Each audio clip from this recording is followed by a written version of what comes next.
Hello and welcome to Plod with Me TV. My name is Colin and this is a channel where I take around bits of London and tell you a bit about their history.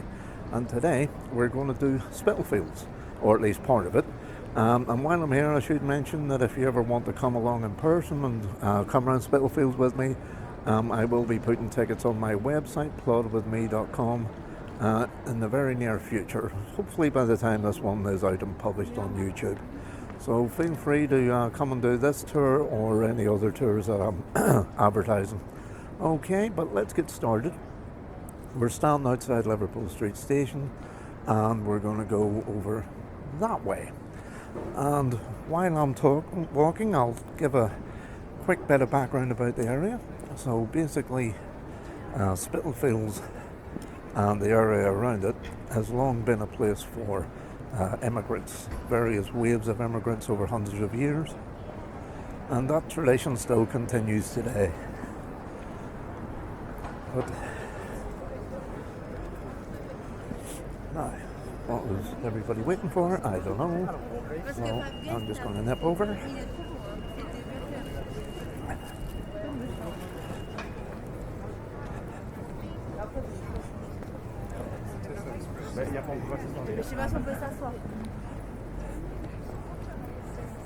So this is Bishopsgate, and when I did the Bishopsgate tour, we turned right as you come out of Liverpool Street Station. This time we're turning left.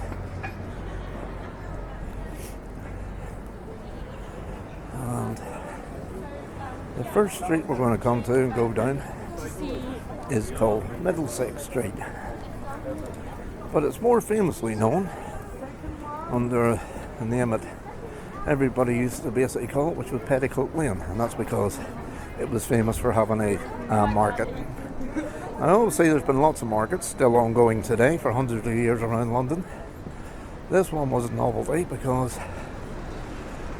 in the 1800s and onwards it was primarily a Jewish market, and as such it was open on Sundays because their Sabbath was obviously on a Saturday, and so this one was open on the Sunday, and it proved very popular with both the local Jewish community and obviously the more Christian community who obviously came out of church and then went shopping. So it was very much a street market. If you ever see any old pictures of it, like you just Google Petticoat Lane and you can see it was absolutely crazy, very crowded market indeed, selling all sorts of goods, all the sort of stuff like clothes, all the sort of stuff these days you might find in the hardware shop, pets, bicycles, you name it. But it was mostly known for its clothes, and indeed for at least 100 years, maybe 150, Spitalfields was known as Weaver Town because of the silk weavers and other weavers that were located here, and that was due to a wave of Huguenot immigrants that came in the late 1600s and prospered very well into the 1700s.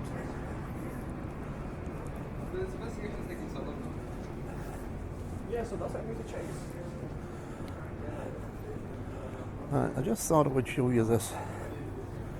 Well, it's not a burger bar. This used to be a bakery. You can see the little reliefs up above, gathering in all the products for the bakery, and then kneading the dough and then putting it in the oven, and then there's the buns and bread at the other end. And this particular building was redesigned in this format. I think it was mid-1920s, might have been 1922, but certainly by 26, because even one of the reliefs up there is dated 1926. But it was called the New Model Bakery, and obviously having the reliefs up above it was a good clue to anybody if they weren't sure about what sort of establishment it was. The little story above would tell them. And this is Wydegate Street. It was originally known as Whitegate Street, and it sort of over time changed to Wydegate. Now, Obviously the common denominator there is the word gate. And why was there a gate here? Well, it's because this area, which was originally land on a priory called St Mary's Spittal, hence we get the name Spitalfields from the land that it was on, and it was a priory slash hospital. This was part of its land, but by the 1530s they were renting out some of the land to the local artillery company, and this was a company that was based down at Tower London, but they would use this land to practice their weapons. And it was a company known as the Honourable Artillery Company of Longbows, Crossbows and Handguns.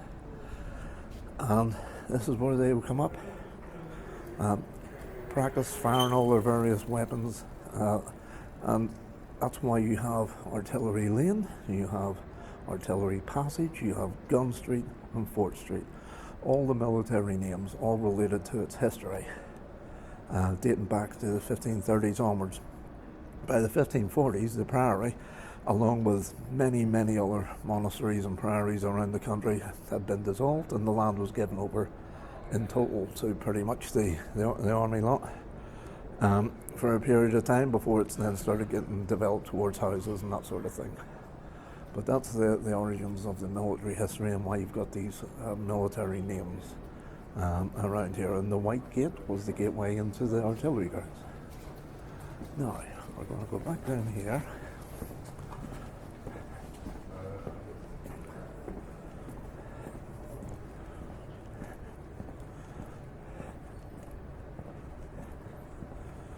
And you can see here the Sandys Row Synagogue.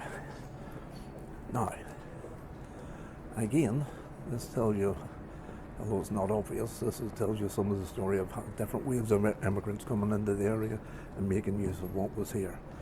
So this church dates back to about 1767. It was known as the Artillery Church, and then the Huguenots took it over, and then in 1854, as it says above the doorway there, it became a synagogue because there was a large Jewish population that came over here as a result of the religious pogroms in the east of Europe.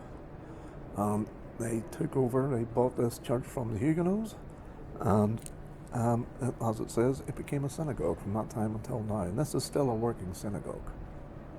Obviously, with the way things are at the minute, there's a lot of security, but like those gates are new. They weren't here the last time I was here, so obviously things have gone a bit downhill since the last time I was here. But it is lovely inside. I'll get some pictures, I'll put them on for you. You can come here usually in September. There's a thing called Open House London, and you can get into a lot of buildings that you wouldn't normally get into, be it big businesses or old private houses or synagogues and churches that maybe sometimes that are locked up due to the fact that they just haven't got the money to keep going anymore. But you can get into a lot of the buildings. I managed to get in here last year, the year before, and took some photos, so I'll put some on for you. So I apologise in advance for the photography. But yeah, so this is symbolic of some of the immigrants that moved over here. And as I say, that is the story of Spitalfields. So we're going to go down Artillery Passage, which even since I started wandering around here about 12 years ago, has been immensely gentrified. But what you got to remember is that this part of London was filled with these narrow little passages. They were not lit at night. They were prime places to get mugged or attacked. And even off these narrow little alleys, you can see there's little side streets. Even the depth of the doorways would have allowed for, someone to sort of be standing and waiting in the pitch black.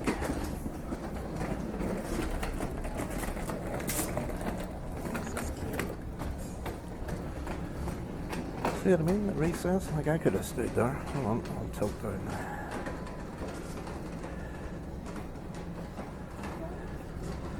Even Even someone as big as me could have stood in that, and you wouldn't have known.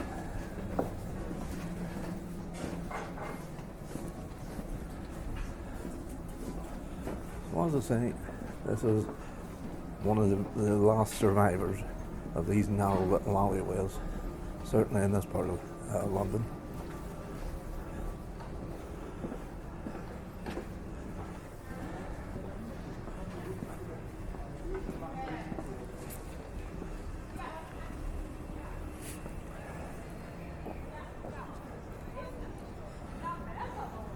And this here, if you're into your architecture, this is considered to be one of the finest pieces of Georgian frontage in London.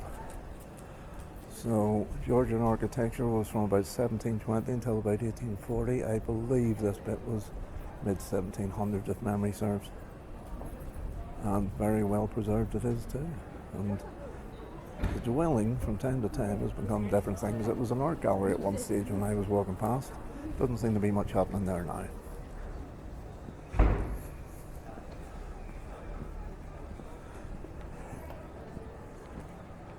Now, if I just tilt this up, you can see it says men. And you might be wondering why. Well, shall explain.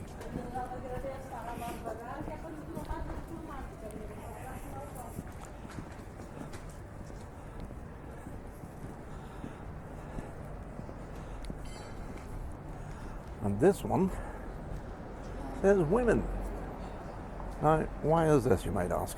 Well, basically, this was the Providence Row night refuge and convent. And it was basically a place where people could stay, if not for free, certainly very cheaply.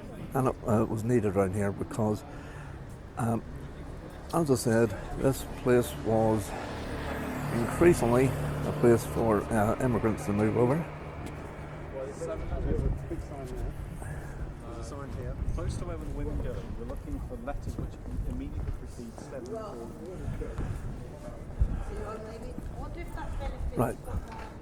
So this whole area was basically a hub of vice and depravity by the 1800s. Late 1600s, it was sort of sparsely populated. 1700s, Huguenots and others moved here, got more and more popular. The Huguenot weaving trade made them very, very prosperous, and they made lovely big houses, a lot of which, well, a number of which still survive. Some of them in their original state, and people sort of, take the time to restore them back to their former glory. But then what started happening was the weavers slowly but surely started moving out. Their trade was facing increasing competition and taxes, and they started moving out of the area. And then you had what's known as common lodging houses. This is where developers would move in, take over the house, and they would basically cram in as many people as they could. You could rent a room for the night. And this led to more and more poor people who were coming in waves from other countries, being told by people who are already here, you can stay here, the rates aren't too bad. But more people came in, but the infrastructure around it didn't. So there was more crime, there was more disease, poverty was rife, and more of the houses went this way, to such an extent that the landlords, if they could get two houses next to each other, they would knock down the kitchen or the toilet in one house, rent that space out for sleeping on, because they were literally just cramming bodies in as many as they could get. And music. This was why there was so much crime and vice here, and obviously with nightly rents as well, prostitution was a means for women to sort of survive. So it was deemed one of the worst parts of London, and in fact, just over there, I'll show you a brick wall, but it's where whenever I first came down, you could still see the street. But just basically over there, more or less behind that lamppost, even 10, 12 years ago, was Dorset Street. and Dorset Street was deemed a number of times in national newspapers in the 1890s as the worst street in London, just for the crime, poverty, prostitution, anything you can think of. There weren't that many murders, but everything else. Police will only come down here in twos as a minimum. So that was the sort of area this was, and because it was so densely populated and so crime-ridden, the refuge started up in 1868, I think it was, and it continued that way until 1970. It's now part of King's College lodgings, but that's used to be able to take 300 women and children and 50 men, and it was somewhere to stay in a place where if you didn't have the money to stay in one of the common lodging houses, you didn't stay anywhere, you slept on the street. There was no welfare state. There was no other means of making a living. If you didn't make a living, you died. Hence the prostitution and everything else. And when I first started coming down here, like I said, about 12 years ago, you could still see, but there was big warehouse buildings, the Wool Exchange, that were related to the original Spitalfields market. Buildings were still there, and behind it was like a service road, and actually that was the original Dorset Street. And about 3/4 of the way up, and it's only a few hundred yards long, but about 3/4 of the way up, you could still see the entrance to a little side street that was no longer there, but it was still in the curbstones were still there, sloping in towards a street a little courtyard that was no longer there, and that was Miller's Court, and that was famous because that was where the last Jack the Ripper murder took place. So Mary Jane Kelly, who was absolutely not just murdered, she was treated like a butcher would treat an animal in a butcher shop, and it was all took place in Miller's Court, which was up that little side street up there. So as a result, this place became famous for the Jack the Ripper killings, because another one of them took place not too far away from here. In the later part of the tour we would see where that was. And several of the murder victims had connections with Dorset Street. At least Mary Jane Kelly lived there, Elizabeth Stride lived there, and another one stayed there sometimes. So all the crime, all the vice, this area was just terrible for. Down there where that grey building is, that was what was known as the Jews' Free School. And to give you an idea of how densely populated this was, Jews' Free School by the beginning of the 20th century was the biggest school in the world, had 4,250 pupils in it. And the only reason it moved was because of World War I, and they had to evacuate kids because of the Zeppelin bombing raids and that sort of thing. Alright, can you hear me okay? So that's where the Jews' Free School was. Bell Lane here, where the school was, that also had a character that you might be familiar with from Charles Dickens, because Charles Dickens, when he was a reporter and when he, one of his big things was poverty and the effects it had on children and all the rest of it. So he was very familiar with this area. This was one of the places he used to come to. He had talks of his books at a local hall and stuff, and as a reporter. And there was a character that lived down here called Ike Solomons, and he had a gang of young kids that used to go in around Petticoat Lane Market and thieve from people in the market, and then he would fence whatever it was that they stole. And it's believed that Ike was the inspiration for Fagin from Oliver Twist. So you can see how London sort of seeps into literature and everything, mythology. So obviously, as I say, these days it's a bit more gentrified. When I first started coming here, this bit was a 3-story car park.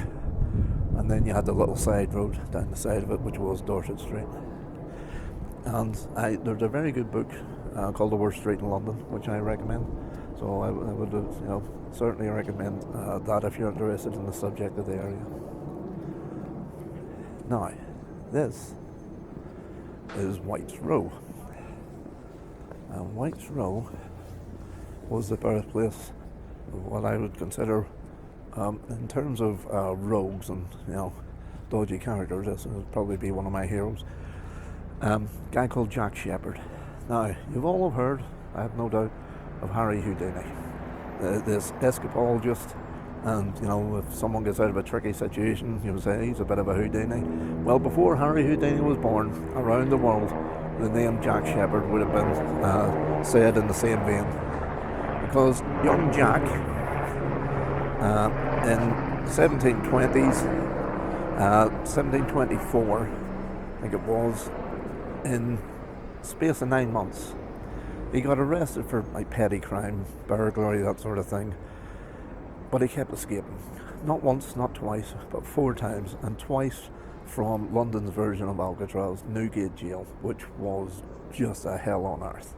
And he managed to get out of it twice and embarrass the authorities. And this is where he was born. And his mum was a maid, and she managed to get him a job as a carpenter's apprentice. And then he fell in with a bad crowd, and including a girlie, sometime prostitute called Edgeworth Bess, and it was his getting in with the bad crowd that led to his life of petty crime and then notoriety. Because he had studied carpentry as an apprentice for 5 years, and normally it was a 7-year apprenticeship, but he did 5 before he quit. He knew how doors worked and locks worked and all that sort of stuff, and that helped in his getting out of various prisons. So, well, if you come round on the tour, there's some more stories about him I could tell you, but for now, we shall take a wander up this way. And this is Tenter Ground. Now, there is a number of streets around London called Tenter, Tenter Ground or whatever. The one here relates to the weaving trade, because when this was all fields, and they had woven the cloth and maybe put colour on it and various other things, they needed to be able to dry it out. So they would put it on big frames and then attach it to the frame to dry. And the frames were called tenters. And it's believed the phrase to be on tenter hooks comes from that practice. So this, as I say, Tenter Ground. This building here, I don't think it is anymore, because I know she sold off a lot of her businesses, but this was Tracy Emin's gallery for working.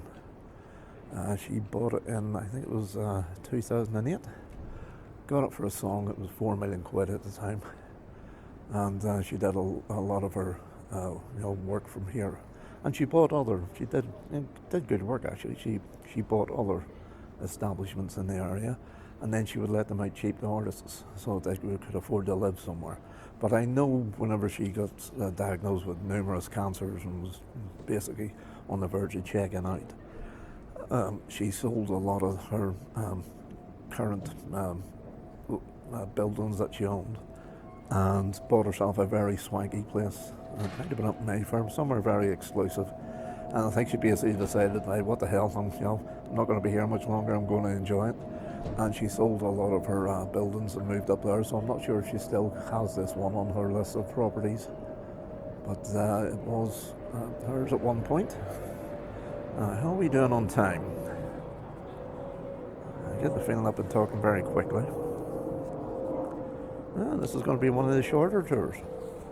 So we'll do this Spitalfields Part 1. Just a couple of more bits to show you, and then I'll do more of it another time. But this will be like a quick walk. I feel like I've gone through it quite quickly compared to what I would do if we were all wandering around together.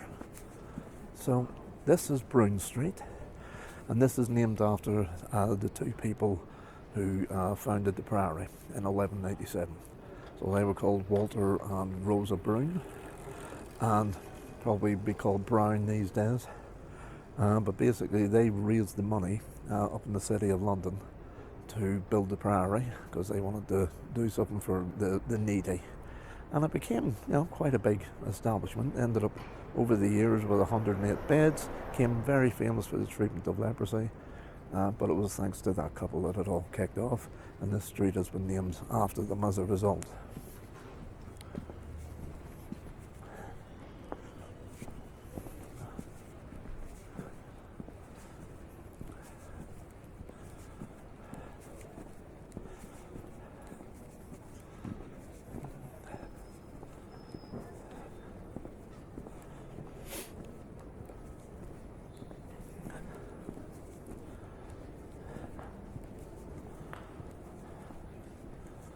This lovely building, as it says here, was the soup kitchen for the Jewish poor. And as I said, there was lots of poverty in the area, lots of people in need, and this building was one of a number of soup kitchens, and you had had wealthy benefactors like the Rothschilds and the like, who provided these places. And when this place first opened and got known, it was providing food on a daily basis for 5,000 families at a time. And even by the 1950s, when you had rationing after the Second World War, it was still providing for 1,200 families at a go, and it only closed in 1990. But lovely old terracotta building, and the reason why it says 5662 and 1902, 1902 was when it opened in our calendar, but in the Jewish calendar it's 5662. And it was literally, you would go in with a pot, you know, get a load of food, take it away, bring it back home, dish it out to the family. Assuming you had somewhere to heat it up again, you could, otherwise you suppose you would have had it cold, but at least it was food. So before my battery so rudely died on me, I was just telling the story that there's a blogger I follow who does all about Spitalfields, and he had brought someone who used to work in the soup kitchen in the 70s. He had brought her here to have a chat, you know, and reminisce about her time working here. And the weird thing was that she said that in the same way that, you know, in the way that people can sometimes have a smell associated with a memory, whenever she came here, the moment she arrived, she had the smell of bacon sandwiches. Because the workers that worked in here, that's what they would have for breakfast before they started working.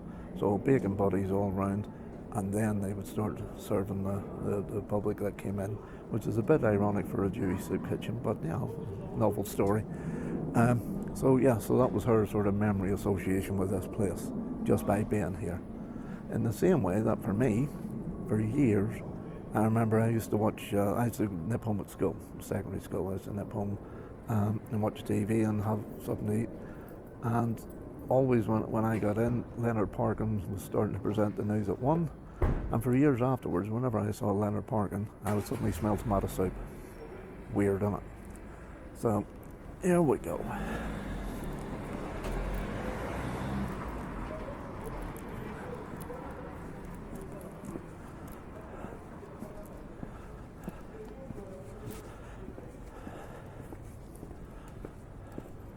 Now, I'm pleased to see that this pub has survived, because about a year ago, it was all sort of had scaffolding around it and lots of work, and it was closed up, and I thought, here we go, another pub has died to death. But it looks like it's doing okay. Well, long may it continue. Too many pubs closing.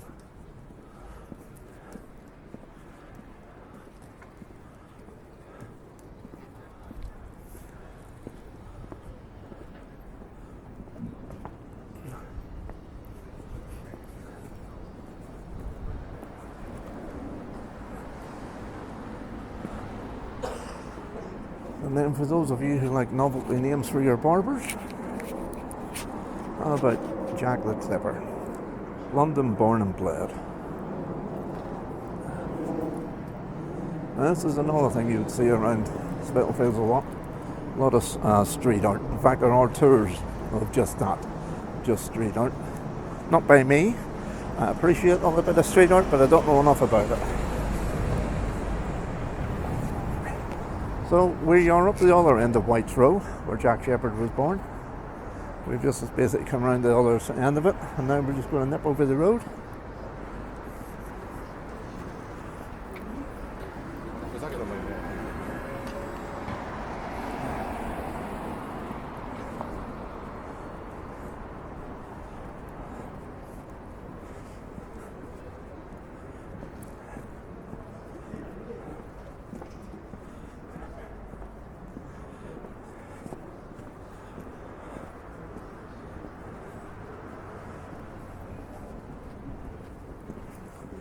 and this is Fashion Street. And I just wanted to bring you up here. This is going to be our last stop on this tour. I appreciate this is a bit of a shorter one than usual, but I attempted to do 2 tours today, and my brain's drying up. And who knows, some of you may appreciate a shorter tour rather than doing the hour-long marathons I usually do.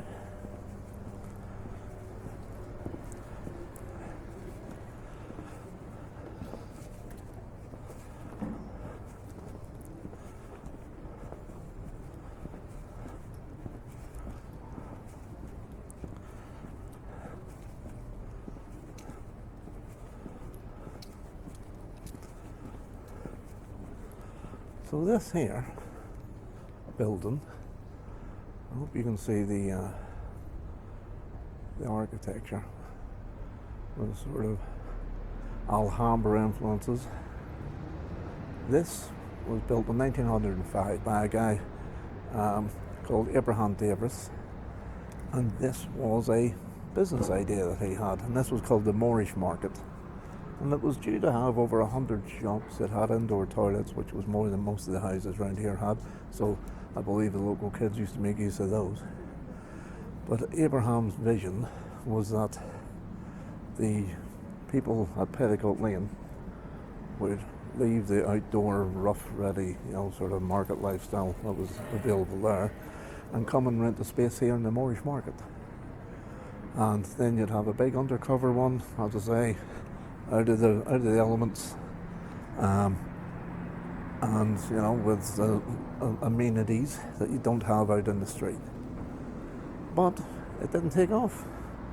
When you think about it as a business proposition, unless you could persuade everybody in advance, yeah, you build it and we'll all move, because otherwise you'd have 1 or 2 move. The bulk of the market would stay down the Petticoat Lane, and you're left here in a big empty place with nobody else coming. So unless you had persuaded everybody in advance, I don't think it was ever going to work. But don't feel too bad for Abraham. He had another business idea on another part of London, which he went off to and did. And he did very well, apparently. But this was a failed attempt. But you can see over the years, it has been different things. There you can see it's been some sort of factory space, the works office steam department. And it's part of sort of like a fashion institute at the minute, and like different parts of it are let out as like sort of pop-up businesses and that sort of thing. So it still has its use over 120 years later. So going strong. Now, as I say, I think that is me for today. I apologise if you were waiting for a longer one, but like I say, some people might appreciate the brevity of this one. If you like these tours, you can hit another one somewhere around me. Also, as I say, I will be putting tickets on my website if you want to come along in person, hear more stories about some of the things that we've seen, see a lot more around the rest of Spitalfields, which I'll cover in another video at some point.